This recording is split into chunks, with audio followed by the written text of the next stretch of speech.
Minute 81 of Dr. No. My name is Brian. My name is Christian. And this podcast takes the longest running, most smooth, suave, debonair spy franchise and shrieks it out 1 minute at a time like a baby who just won't stop crying instead of stirred.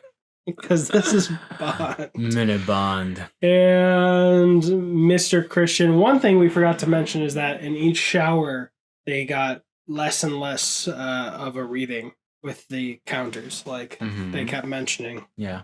Oh, they went down. We forgot to mention that in the last minute. And Mr. Christian, what happened in this minute? What did happen, Brian? I like to hold the iPad. You somehow did it without holding the iPad the first 78 minutes. Fuck me. Okay. We're going to come back with it after a short commercial break.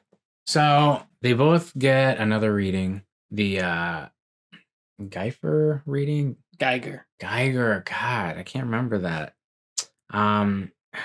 I don't see the point of this, really, honestly. Just remember it like this. Bond. A scrub is not a guy for me. James Bond. Is the wrong way to say it. Yeah, that's confusing. I need to remember the right way to say it, Brian. But seriously, I don't see the point in this scene, or not in the scene. The part of this scene where like they take another reading of each one of them, and he gets like a 4 or something, whereas she gets basically nothing. But she got an 8, didn't she? No, that was a 0. Well, let's listen to. Can we listen to it one more time? Practically 0. I thought they said like 8, practically 0, and then gave him a 4 and made him do extra shit. So when I first saw it, I was like, why are they making him do extra shit? He's got half of what she. Okay. Yeah. No. So then they go through this like weird cave. What do you think this door is made out of? Copper? It looks like copper. Right? Yeah. So they go in there and it looks like just a cave. I mean, I guess they are in a mountain, right? Or on an island. I think this just shows that Dr. No is the best at social distancing. Like, that's just the facts. Holy shit. He makes everyone get sprayed down with Lysol a lot. He checks their fingernails.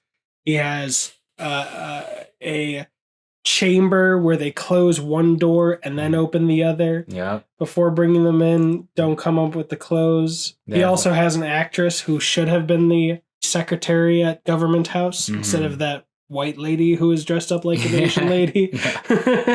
Like they literally could have been like, you know what? You're not gonna open that door. You're gonna go over and be an actual Asian actress for an Asian role. What I love though is that she's so friendly. It makes me think that they're welcoming. They just are they gonna somebody. feed them right now? Like, what's gonna happen? It's like she's being.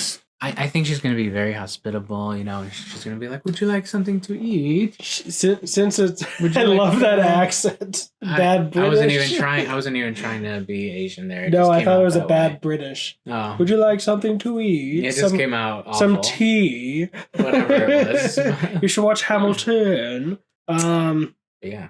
So I think it has its place in pointing out the threat of the swamp or whatever, reinforcing that. It is really weird that they were just like, well, there's one guy, let's just roast him.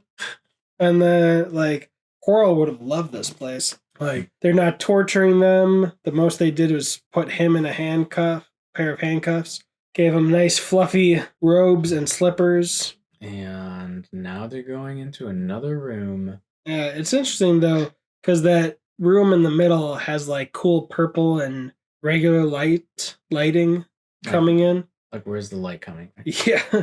Yeah. Oh. At 57 seconds when it opens up, there's no purple in the background in that middle room. But there was purple everywhere. And it looks like they go outside somewhere. Maybe. This might be an open-ish area. See, after the door opens. There's tiles on the floor, though. You can see the marks. So they've definitely carved into this mountain.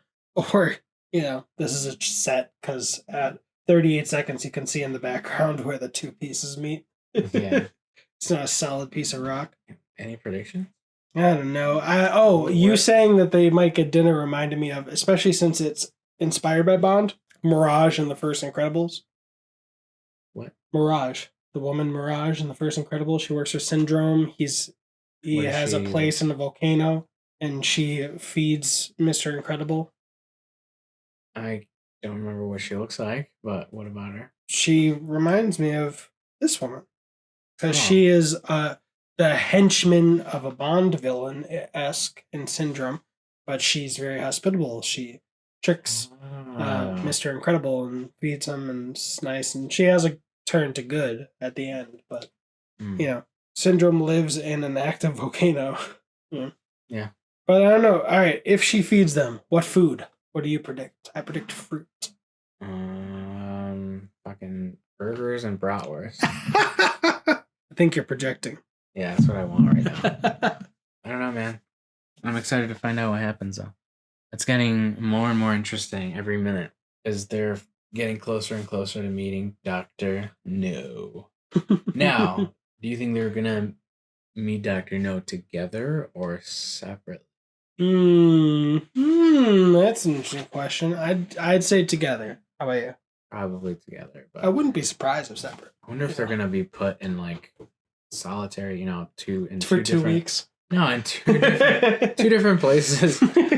Like 2 different cages or rooms or whatever. Yeah, I think Bond will fight Sarlacc. Okay. And I think Santa Claus is going to come in the middle of nowhere and deliver presents. I mean, nowhere is a very interesting nickname for Mrs. Claus. Damn. I made it wholesome. He's not cheating on her. Jesus. That's who they make just then. Yeah. Jesus. Yeah. It's the son of Santa God. And that's all I have for this episode. Follow along in the minutes on Instagram at Bond Minute Bond. My name is Christian. My name is Brian. And that was money. Every penny of it. Every penny of it. I should stop turning this.